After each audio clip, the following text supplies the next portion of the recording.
In the 2013 World Chess Championship, a young Magnus Carlsen was looking to become a world champion. Standing in his way was Viswanathan Anand, a defending champion. This is Game 9 of their matchup and essentially the moment Magnus Carlsen would become world champion for the first time. Anand, starting with the white pieces, opens with pawn d4. Magnus responds with knight f6. White pawn c4 and black pawn e6 soon follow. Anand jumps his knight over to c3, which causes Magnus to slide his bishop to b4. Anand is in a position where there are many possibilities, but he ultimately settles with pawn f3. This is referred to as the Samish variation. Magnus plays pawn d5, which is followed by white pawn a3. This causes a trade of pieces, and Magnus follows that with pawn c5. Anand takes the pawn on d5, with Magnus immediately capturing right back. The e2 pawn advances to e3, and Magnus moves his own pawn to c4.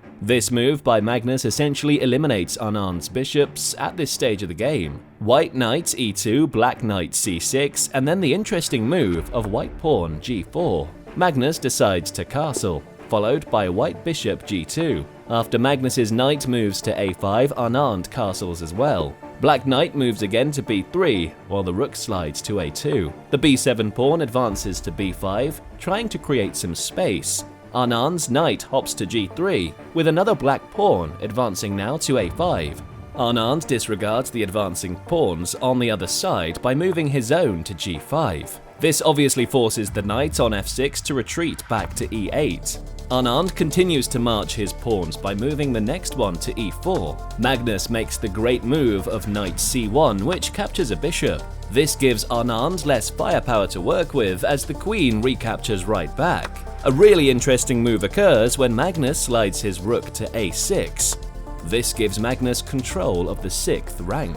White pawn advances to e5, taking even more space. Black knight moves over to c7, preparing for a potential future attack. Anand continues to advance his pawns once again with pawn f4. Magnus follows that pattern with pawn b4. After thinking for a bit, Anand decides to take that pawn with his own on a3. Black recaptures right back with the a5 pawn. A rook trade immediately follows this. White pawn moves to f5, followed by black pawn b3. Anand's queen moves all the way to f4. The black knight hops over to c7.